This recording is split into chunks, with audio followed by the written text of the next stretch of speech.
마지막으로 축복합니다. 축복합니다. 축복합니다.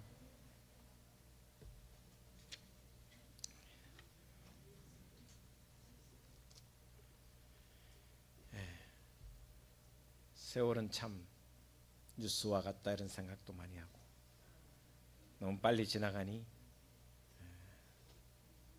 좀 그렇다라는 생각도 합니다. 오늘 다시 오후 예배도 다윗 이야기인데 다윗 이야기를 잠깐 묵상하려고 합니다. 여러분 신앙하면서 이렇게 다윗처럼 살아간다라는 게 참 쉽지 않잖아요, 그렇죠? 여러분 한번 생각해 보시면 내 마음에 속 드는 사람이 이 세상에 누가 있을까? 한번 봅시다. 이렇게 옆 사람 한번 봅시다. 내 마음에 속 듭니까? 예. 예. 자식 한번 생각해 봅시다. 자식 한번 생각해 보면 내 마음에 좀 듭니까? 예. 드는 사람도 있겠지요, 그죠? 내 마음에 안 들 때도 많잖아요, 그죠? 남편과 아내 한번 생각해 봅시다. 30년 이상 살아도 누가 그래도요 50년을 살아도 로또 복권이다. 맞는 게 하나도 없다고. 50년을 살아도 여러분 50년이면 그죠? 대단한 세월이잖아요, 그죠? 50년을 함께 살아도 안 맞대. 내 마음에 안 든대. 여러분 뭐 제가 앞에 있는 목회자인데 목사님도 마음에 안 들지요, 그죠? 예, 많이 있을 겁니다. 비슷합니다. 그러니까 사람이라는 게 참 누구 마음에 합하는 게 참 어렵습니다. 그죠? 근데 오직 사람이 이렇게 힘든데 하나님 마음에 든다라는 게 정말 쉽지 않겠죠, 그죠? 그런데요, 사도행전 13장에 보시면 하나님께서 다윗을 향해 이렇게 말씀하고 있습니다. 내가 이새의 아들 다윗을 만나니, 한번 따라하겠습니다. 내 마음에 맞는 사람이라. 내 마음에 맞는 사람. 옛날 성경에는 내 마음에 속 드는 사람이다. 그 뒤에는 이렇게 하십니다. 한번 따라하겠습니다. 내 뜻을 다 이루리라. 할렐루야. 예, 이보다 더한 칭찬이 어딨겠습니까? 내 마음에 쏙 드는 다윗이 내 뜻을 다 이루어갈 것이다. 여러분 오늘 우리 등집교 모든 성도 여러분이 다윗처럼 하나님 마음에 들어 하나님의 뜻을 이루는 그런 복된 신앙이 되시기를 주의 이름으로 축복을 드립니다. 그런데 한번 생각해 보면 이 사무엘상의 내용은 사무엘이 기름 부어 왕을 세우는 장면이 나오는데 초대 왕인 사울 왕도 하나님의 명령에 의해서 사울 왕을 세웁니다. 그러니까 이스라엘의 1대 왕이 사울이었는데 40년을 통치했습니다.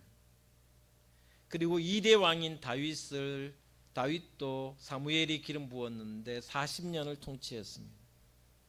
근데요, 하나님께서 사울을 향해서는 이렇게 말씀하십니다. 내가 자를 왕 세운 것을 후회한다. 하나님은 사울을 왕으로 세우고 후회하셨다라고 이야기했습니다. 그러나 다윗은 왕을 세우고 너무너무 마음에 속 들었고 당신의 뜻을, 하나님의 뜻을 다 이루도록 다윗을 통해서 역사하셨습니다. 다윗은 어떻게 하나님의 마음에 속 들었을까? 사람 마음에도 속 들기 힘든데 어떻게 하면 하나님 마음에 꼭 들었을까? 한 3가지로 좀 이야기를 하려고 합니다. 제가 이 이야기는 자주 했던 이야기입니다. 그렇죠? 우선 다윗은 자신이 스스로 자랑하는, 어떻게 보면 스스로 믿음을 자랑하는 사람이 참 어렵잖아요. 내 믿음이 이 정도는 되는데 라고 하는 사람이 쉽지는 않거든요. 그러나 다윗은 너무나도 담대했습니다. 자타가 공인하는 믿음의 사람이었기 때문에, 믿음의 삶을 살았기 때문에 하나님 마음에 합한 사람이었습니다. 다윗은 대단한 믿음의 소유자이기도 했지만 달란트도 굉장히 많았습니다. 원래 직업은 양을 치는 목동이었습니다. 그런데 다윗은 뛰어난 감성을 가지고 있어서 정말 아름다운 시를 많이 썼습니다. 그래서 그 유명한 그 문학가들은 다 이 시편 다윗의 시에 대해서 묵상하고 또 연구하고, 또 다윗의 시가 자신들에게 주는 영감이 얼마나 큰가를 끊임없이 고백합니다. 어떻게 이렇게 시를 지었을까? 요즘 새벽기도 때 이제 시편을, 잠언서가 끝나고 이제 시편을 묵상하는데, 이야, 어떻게 이렇게 시를, 이런 언어와 표현과 하나님에 대해서, 자연에 대해서 이런 시를 어떻게 쓸까 생각을 해봅니다. 더군다나 다윗은 여러분 잘 아시다시피 비파와 수금과 연주가였습니다. 음악을 다룰 줄 아는 사람이었습니다. 더군다나 다윗은 가는 곳마다 승리하는 전쟁의 영웅이었습니다. 수많은 전쟁을 치른 장군이었습니다. 나라가 갈기갈기 찢겼을 때 그 나라를 통일시킨 통일왕국의 중심이었던 장군이 바로 다윗입니다. 탁월한 지도자였습니다. 그러나 탁월한 지도자, 백전백승하는 그런 장군, 아무리 음악이 뛰어나서 비파와 수금으로 모든 연주로 악기를 잘 다루는 연주가, 정말 아름다운 시를 쓰는 시인, 그 모든 걸 제껴두고 다윗은 끊임없이 믿음의 사람이었다는 것입니다. 하나님께서 시를 잘 지으신다고, 하나님께서 연주를 잘 하신다고, 하나님께서 전쟁을 잘 치른다고 마음에 쏙 든 것이 아니라 믿음의 사람이었다는 것입니다. 그래서 우리는 잘 알고 있습니다. 한번 따라하겠습니다. 믿음이 없이는 하나님을 기쁘시게 할 수 없느니라. 여러분, 믿음이 없으면 하나님을 절대로 기쁘시게 할 수가 없습니다. 여러분 한번 생각해 보면 골리앗이 얼마나 위대했습니까? 그죠? 골리앗은 6규빗이었습니다. 한 규빗이 여기서 팔꿈치에서 요 손끝까지, 중지 손끝까지니까 약 한 45cm 정도. 키가 3m 가까이 됐어요. 골리앗의 키입니다. 거의 3m 되는 거인이었습니다. 더군다나 그가 입은 갑옷, 무기, 갑옷은 성경에 보면 5,000세겔이라고 그랬어요. 5,000세겔이 얼마냐면 176kg이었어요. 176kg. 여러분 쌀 20kg 옷에 들기 힘들잖아요. 옛날에 그냥 던지고 이랬는데 못 들겠더라고. 아이고 무겁네 이런 생각이 들어요.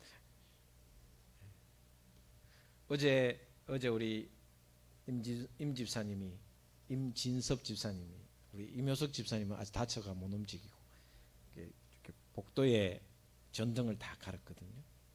그래서 너무 수고하셨는데, 저도 옛날에는 한 10몇 년 전만 해도 사다리에 올라가는 게 너무 쉬웠는데, 요즘 사다리에 이렇게 한 2칸 정도 올라가면 어지러워, 느낌이 떨어질 것 같아요.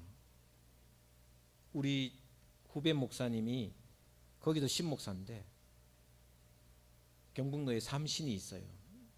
삼신이라는 게 신씨가 3명이 있어요. 유명하지는 않고 어쨌든 그 목사님 젊은데 교회 전등이 고장 나가 사다리 올라갔다가 떨어져 갖고 한 달 입원했어요. 나이 드니까 위험하다라는 것을 제가 말씀드립니다.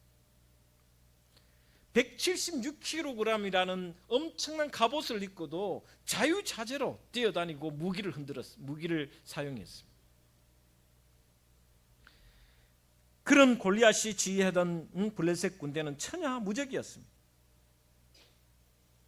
어린 목동이었던 다윗은 갑자기 아버지가 음식을 사주면서 전쟁터에 있는 형들에게 이걸 배달해 주라 그랬어요. 그때는 음식이나 이제 군대의 어떤 양식이나 이런 것들을 그렇게 배달했습니다. 군량미를 통째로 가져오는 것이 아니라 개인이 가져오기도 했습니다. 심부름을 갔습니다. 그런데 전쟁하는 거 보니까 블레셋과 전쟁하는 거 보니까 이건 난리가 났어요. 그 누구도 이스라엘 사람 중에 이스라엘 군인들 중에 골리앗 앞에 다 숨어버렸어요. 개미새끼 한 마리 나오지 않았습니다. 이 기가 막힌 광경을 보고 어린 다윗이, 이때의 다윗의 나이가 14세에서 17세 정도 된다고 이야기를 합니다. 역사가가 요세푸스가 이야기를 합니다. 많아봤자 17세고 적으면 14세 정도라. 골리앗 앞에서 이스라엘 군대 전체가 벌벌 떠는 모습을 보았습니다. 그런데 다윗은 그 장면을 보자마자 가슴 속에 의분이 일어나기 시작합니다. 그래서 다윗이 골리앗 앞에 나아갑니다. 잘 아시다시피 칼도 갑옷도 다 버리고 오직 물맷돌 5개만 들고 골리앗 앞에 나갑니다. 다윗이 골리앗 앞에서 외친 신앙 고백은 우린 너무나도 잘 알고 있습니다. 제가 한번 봉독하겠습니다. 다윗이 골리앗 앞에서 외친 신앙 고백입니다. 너는 칼과 단창으로 내게 나오지만 나는 네가 모욕하는 만군의 여호와 하나님의 이름으로 나아간다. 내가 너를 죽이고 온 땅이 하나님이 여전히 살아계심을 확인하게 하겠노라고 단언을 하면서 그 순간 이 신앙 고백과 함께 골리앗을 향하여 물맷돌 하나를 날려버립니다. 근데 성경을 읽어보면 너무나도 신기한 말씀이 있습니다. 그 물맷돌이 날아가서 골리앗의 이마에 그냥 박혔더라, 그렇게 이야기하고 있어요. 대한민국 프로야구 선수 중에 지금 최고, 전에는 박찬호가 최고 잘했지만 요즘 최고 빨리 던지는 속도가 빠른 친구가 안우진이라는 키움 히어로즈의 선수입니다. 158km도 막 던지고 155km는 기본으로 던지는. 여러분 150km를 차가 달린다고 생각해 보세요. 그 공이 와서 마운드에서 포수의 자리까지 0.4초 조금 더 걸립니다. 1초도 안 걸립니다. 그런데 박찬호나 안우진이 아무리 160km를 던진다 해도 여러분 공이 던져갖고 사람 이마에 박히는 만큼 강력하게 던질 수 있느냐? 절대 될 수가 없습니다. 아무리 빠르게 던져도 물맷돌이 이마에 박힐 수는 없습니다.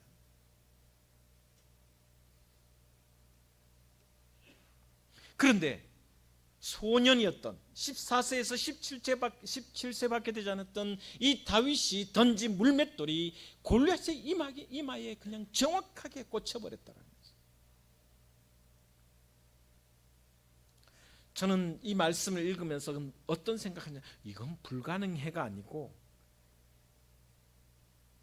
골리앗의 이마에 박힌 것은 조약돌이 아니라 물맷돌이 아니라 다윗의 믿음이었다라고 생각이 됩니다.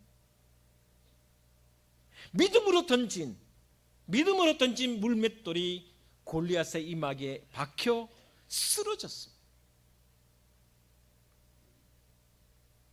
너는 칼과 단창으로 내게 나오지만 나는 네가 모욕하는 만군의 여호와 하나님의 이름으로 내가 나아가노라.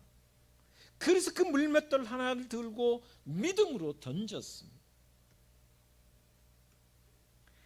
천하무적을 자랑하던 골리앗도 단 한 방에 쓰러졌습니다. 그야말로 빛나는 승리였습니다. 이 승리는 그냥 단순한 승리가 아니라 믿음의 승리였다라는 것입니다. 그가 날린 물맷돌은 물맷돌이 아니라 믿음을 던졌다라는 것입니다. 믿음으로 던졌다라는 것입니다. 그랬기 때문에 다윗은 그 믿음으로 살았기 때문에 하나님 마음에 속 드는 삶을 살았다라는 것입니다. 한국교회 대단히 성장했습니다. 제가 총회에 가끔 올라갑니다. 지난 저주간에도 영락교회를 방문했습니다. 영락교회가 교인이 지금 10,000 몇 명 됩니다. 엄청나게 큽니다. 그런데 영락교회를 담임하는 김은성 목사님이 이런 이야기를 합니다. 교회는 성장했고, 한국교회가 교회는 성장했고, 외관으로 보면 공룡과 같이 골리앗같이 성장했지만 믿음은 오히려 더 약해졌다라고 이야기를 합니다. 물질의 복음 많이 누려서 성도들이 헌금도 많이 하고 교회는 엄청 커졌고, 그리고 외관적으로 보면 골리앗처럼 커졌지만 믿음이 약해져서 하나님 마음에 쏙 들지 않는다라고 이야기를 하고 있습니다. 여러분, 다시 말합니다. 믿음이 없이는 절대 누구도 하나님 마음에 들 수 없습니다. 예수님도 이 땅에 계실 때에 믿음의 사람들을 엄청나게 칭찬하는 모습을 봅니다. 대표적으로 잘 알죠. 백부장의 종이 죽을 병에 걸렸습니다. 주님께 찾아와서 우리 종이 죽게 되었사오니 가서 치료해달라고, 기도 한번 해달라고. 여러분, 그 당시에 백부장은 로마의 군인입니다. 이방인입니다. 로마의 군인이 예수님에게 찾아오는 것도 이상하지만 더군다나 종의 치료를 위해서, 노예의 치료를 위해서 직접 찾아온다. 사람도 보내지 않고. 그런데 직접 찾아갑니다. 예수님께서 가자, 내가 너의 종을 치료해 주겠다, 가자라고 했을 때 그 백부장이 했던 말이 무엇이냐면 이렇게 말합니다. 주여, 당신이 우리 집에 오는 것을 내가 감당할 수 없나이다. 여기서 말씀만 하옵소서. 말씀하시면 나는 줄 믿습니다. 그때 예수님 칭찬입니다. 이스라엘에 이만한 믿음을 내가 본 적이 없노라고 이야기했습니다. 믿음의 사람을 칭찬했습니다. 여러분 잘 아시는 가나안 여인이 귀신 들린 딸을 고쳐달라고 예수님께 호소하러 왔습니다. 얼마나 힘들었겠습니까? 딸이 귀신을 들렸으니 매일매일이 고통이었고 괴로움이었고, 딸만 나올 수 있으면 무엇이든지 하고 싶은, 자기 목숨까지도 주고 싶은 예수님 앞에 나왔습니다. 내 딸을 치료해달라고 합니다. 당시만 해도 이스라엘 사람들은 이방인을 개 취급할 때였습니다. 가나안 여인이 자기 딸을 고쳐달라고 할 때 주님이 저녁을 드시면서 이렇게 이야기합니다. 떡을 개에게 주는 것은 옳지 않다. 주인이 먹는 떡을 개에게 주는 것은 옳지 않다고. 그때 여인이 이렇게 말합니다. 개도 주인의 밥상에 떨어지는 부스러기는 먹습니다. 여러분, 이 말이 무슨 의미입니까? 스스로 자신을 인정하는 겁니다. 나는 개입니다. 당신들이 생각하는 나는 개입니다. 가나안 여인이어서 이스라엘 사람이 될 수 없기에 나는 개입니다. 그러나 부스러기라도 주십시오. 부스러기라도 주십시오. 그래야 주님이 감동하십니다. 그 주님이 감동해서 결국 딸의 고통과 귀신 들린 딸을 고쳐주는 사건이 우리는 잘 알고 있습니다. 믿음이 있어야 인정을 받고, 믿음이 있어야 은혜를 입으며, 믿음이 있어야 기적을 체험한다라는 것을 우리는 본 말씀을 통해서 잘 알고 있습니다. 여러분, 다윗처럼 믿음의 삶을 살아 하나님 마음에, 주님 마음에 속드는, 그래서 주님의 뜻을 이루어가는 하나님의 백성 다 되기를 주의 이름으로 축복을 드립니다. 두 번째 생각해 볼 것이 있습니다. 오늘 본 말씀 13절입니다. 13절 말씀을 같이 읽겠습니다. 시작. 사무엘이 기름 뿔병을 가져다가 그의 형제 중에서 그에게 부었더니 이날 이후로 다윗이 여호와의 영에게 크게 감동되느라 사무엘이 떠나 라마로 가니라. 두 번째, 하나님 마음에 속드는 것은 바로 성령의 충만함입니다. 14절 말씀에 여호와의 영이 사울에게서 떠나고 여호와께서 부리시는 악령이 그를 번뇌하게 한지라. 사울에게서는 하나님의 영이 떠나고 악령에 시달렸고, 다윗은 하나님의 마음에 들고 또 하나님은 사울을 버리는 모습이 오늘 본 말씀의 내용입니다. 여러분, 신앙에는 너무나도 분명하지만 성령이 있고 없고입니다. 성령을 받았으면 악령이 없습니다. 성령이 없으면 악령이 우리를 사로잡았다는 것이 성경의 내용입니다. 사울은 성령이 떠나가자마자 악령이 사로잡힙니다. 절대적으로 이야기하지만 중간은 없습니다. 다윗은 어려서부터 남다른 성령의 감동으로 살았기 때문에 늘 영감 넘치는 시를 쓸 수 있었고 찬양을 드릴 수 있었습니다. 여러분, 성경을 보시면 사무엘상 16장 마지막에 보시면 이렇게 성경은 기록하고 있습니다. 23절입니다.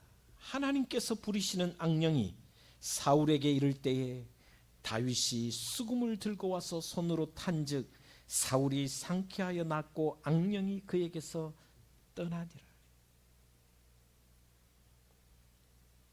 사울이 미쳐 날뛸 때에, 사울이 미쳐서 악령에 사로잡혀서 미쳐 있을 때에 다윗이 수금을 연주하면 정신이 온전해지는 모습을 보았습니다. 여러분, 다윗이 세상에서 가장 살아가면서 가장 두려워했던 것이 뭐냐? 가장 두려워했던 것이 뭐냐? 성령이 떠나가는 것을 두려워했습니다. 성령이 떠나면 나는 아무것도 아니다라는 것을 다윗은 너무나도 잘 알고 있었습니다. 그래서 여러분, 다윗이 범죄했을 때 성경을 보시면 다윗이 밧세바를 범합니다. 그리고 밧세바의 남편 우리아를 전쟁터에 보내 결국 죽입니다. 그래서 두 가지 범죄를 저지릅니다. 하나는 간음하지 말라, 살인하지 말라. 직접 죽이지는 않았지만 자신이 명령으로 최전선에, 최전방에 보내서 우리아를 죽여버립니다. 자신의 범죄를 숨기기 위해서 우리아까지 죽입니다. 나단 선지자가 나타나서 네가 범죄자라고, 네가 하나님 앞에 죄를 지었다라고 지적하자마자 그 자리에서 꼬꾸라집니다. 그 자리에서 엎듭니다. 그러면서 기도했던 내용이 시편 51편 내용입니다. 참회의 시입니다. 하나님이여, 주의 인자를 따라 내게 은혜를 베푸시며 주의 많은 긍휼을 따라 내 죄악을 지워 주시옵소서. 나의 죄악을 말갛게 씻으시며 나의 죄를 깨끗이 제하여 주시옵소서. 하나님이여, 내 속에 정한 마음을 창조하시고 내 안에 정직한 영을 새롭게 하여 주시옵소서. 하나님의 영이 떠났을 때 얼마나 비참했는가를 다윗은 너무나도 잘 알고 있었습니다. 그래서 다윗은 자신이 범죄하고 난 뒤에 다시 회개하며 돌아서며 성령이 자신을 떠나는 것에 대해서 두려워했습니다. 여러분, 벌써 6월을 보내고 있습니다. 남은 6개월을 다시 한번 생각해 보시면서 나는 혹이나 성령을 회방하고 성령을 소멸하며 성령을 근심하게 하는 삶을 살지는 않았는지 돌이켜보며 다시 기도와 말씀 가운데 성령으로 충만하여서 주님 마음에 속드는 삶을, 믿음을 살아가는 저와 여러분 되시기를 주의 이름으로 축원을 드립니다. 마지막으로 다윗이 하나님 마음에 속든 것은 그는 성전을 너무너무 사모했습니다. 예배당을 사모했습니다. 여러분 잘 아시다시피 다윗이 왕이 되고 난 뒤에 법궤가 오벳 에돔의 집에 있었습니다. 하나님의 궤가, 하나님의 말씀이, 또 하나님의 모든 십계명판이 그 법궤가 오벳 에돔의 집에 있는 것에 대해서 근심하며 염려하며 결국 오벳 에돔의 집에서 하나님의 방법으로 다시 법궤를 예루살렘으로 옮깁니다. 예루살렘 입구에 들어올 때 다윗이 어떠했는가를 우리는 너무나도 잘 알고 있습니다. 덩실덩실 춤을 췄습니다. 난리가 났습니다. 저렇게 왕이 난리 부르스를 치면서 춤을 춥니다. 심지어 아내인 미갈조차도 왕이 채신 어깨에 저렇게 춤을 춘다고 비웃었습니다. 사무엘하 6장 20절 21절 다윗이 미갈이 어떻게 했는가는 비웃었는가에 대해서는 잘 알고 있습니다. 그런 비웃음에 다윗은 이렇게 대답합니다. 다윗이 미갈에게 이르되 이는 여호와 앞에서 한 것이니라. 그가 내 아버지와 그의 온 집을 버리시고 나를 택하사 나를 여호와의 백성 이스라엘의 주권자로 삼으셨으니 내가 여호와 앞에서 뛰어놀리라. 그러면서 하나님은 미갈을 부정하고 다윗을 인정하는 내용이 본 말씀에 나옵니다. 더군다나 법궤에 대해서 그렇게 생각하면서 다윗은 사무엘하 7장 2절에 성전에 대한 사모함을 이렇게 표현합니다. 왕이 선지자 나단에게 이르되 볼지어다 나는 백항목 궁에 살거늘 하나님의 궤는 휘장 가운데 있도다. 나는 백향목으로 지은 궁에 사는데, 정말 멋지고 안락한 궁에 사는데 하나님의 법궤는 저 천막 속에 있다고 고백하면서 성전을 짓고 싶어 합니다. 그러나 하나님은 허락하지 않습니다. 네 마음은 잘 알겠으나 내가 네가 성전 짓는 것을 허락하지 않겠노라고 하시면서 아들에게, 나중에 솔로몬에게 성전을 준비하게 합니다. 그런데요, 다윗은 성전 짓는 것에 대해서 여전히 미련이 남아 있습니다. 그래서 자기가 모든 것을 준비합니다. 역대상 22장 14절에 보면 다윗이 준비한 성전 자재가 나옵니다. 그 목록이 어떤지 한번 살펴보겠습니다. 내가 환란이라는 것은 전쟁과 또 통일국가를 이루는 그 모든 고통 가운데입니다. 내가 환란 중에 여호와의 성전을 위하여 금 10만 달란트와 은 100만 달란트와 녹과 철을 그 무게를 달 수 없을 만큼 심히 많이 준비하였고, 또 제목과 돌을 준비하였으나 너는 더할 것이며. 이렇게 많이 준비해 놓아서 솔로몬이 성전을 지을 때 여러분 벽까지 음과 금으로 벽돌을 쌓았다라고 성경은 기록하고 있습니다. 은과 금을 벽돌처럼 사용했습니다. 그런 다윗이 성전에 아직 지어지지 않는 성전이지만 성전에 대해서 얼마나 사모하고 사모하는지. 시편 27편 4절입니다.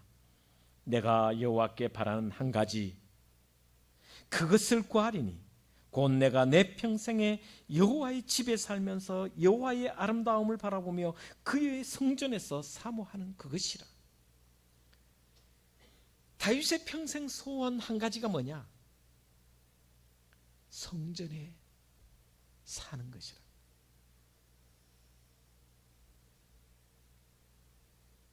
우리 아들 딸이 잘 되기를 바라는 거, 나라가 부강하기를 바라는 거, 많은 소원이 있는데 내 평생에 한 가지 소원이 있다면 그 한 가지가 뭐냐? 자식들 잘 되는 거, 내 건강한 거, 부흥하는 거, 나라가 잘 되는 그것보다 더 중요한 게 뭐냐? 내가 하나님의 전에 사는 것이 가장 큰 소원이라. 우리가 잘 아는 시편 23편 잘 알지요. 그 시편 23편 6절에 이렇게 고백하고 있습니다. 내 평생에 선하심과 인자하심이 반드시 나를 따르니 내가 여호와의 집에 영원히 거하리라. 하나님의 집에 영원히 살고 싶다라고. 시편 84편입니다. 만군의 여호와여, 주의 장막이 어찌 그리 사랑스러운지요. 내 영혼이 여호와의 궁정을 사모하여 새악하며 내 마음과 육체가 살아계시는 하나님께 부르짖나이다. 10절 주의 궁정에서의 한날이 다른 곳에서의 첫날보다 나은즉 악인의 장막에 사는 것보다 내 하나님의 성전 문지기로 있는 것이 좋사오니. 다윗은 성전의 문지기로 살아도, 왕이 아니라 내가 왕이지만 성전을 잘 제가 성전의 문을 지키는 문지기로 살아도 성전에서 살고 싶다라고 고백하고 있습니다. 그래서 주의 궁정, 성전에서 하루를 사는 것이 다른 곳에서 첫날을 사는 것보다 더 좋다라고 이야기해요. 첫날이면 얼마입니까? 3년입니다. 하루를 살아도 주님과 함께 사는 것이 첫날을 사는 것보다 더 소중하고 귀하다라고. 시편 122편의 성경은 다윗이 이렇게 고백합니다. 사람이 내게 말하기를 여호와의 집에 올라가자 할 때에 내가 기뻤도다. 사람들이 어느 날 성전에 갑시다 하면 다윗이 너무너무 좋아서 기뻐하였더라. 그래서 시편 122편 6절에 이렇게 이야기합니다. 예루살렘을 위하여 평안을 구하라. 예루살렘을 사랑하는 자는 형통하리로다. 예루살렘은 성전을 상징합니다. 예루살렘을 사랑하는 자는, 예루살렘에서 예배하고 예루살렘에서 하나님과 함께하는 자는 형통하다라고 말씀해주고 있습니다. 성전에 있는 것이 형통한 삶을 사는 것이다라고 이야기하고 있습니다. 성전을 사랑하면 형통해지는 줄 믿습니다. 성전을 사랑하면 기쁜 삶이 우리에게 주어지는 줄 믿습니다. 다윗처럼 성전을 사모하며 성전에 거하기를. 요즘 더워지는데 힘들지만 주중에 계속 이렇게 보면 성전에 와서 기도하시는 분들이 많이 있습니다. 성전을 사모하는 것. 24시간 문 열어놨습니다. 열쇠 없으면 1004번 누르면 됩니다. 1004 누르면 됩니다. 이쪽 문은 항상 열어놨습니다. 24시간 열어놨습니다. 언제든지 오십시오. 성전을 사모하십시오. 다윗처럼 성전을 사모하는 삶을 살 때 하나님은 다윗의 그 모든 삶을 기뻐하셨고 하나님 마음에 속 들었다고 성경은 기록하고 있습니다. 여러분 모두 교회를 사랑하는 마음이 더 풍성해지기를 주의 이름으로 축원을 드립니다. 주님이 마음에 들어야 은혜를 주시고 주님이 마음에 속 들어야 하나님의 복이 우리에게 있다라는 사실을 다윗을 통해서 우리에게 보여줍니다. 그런 은혜의 삶을 이 여름에도 살아가시기를 주의 이름으로 축원을 드립니다.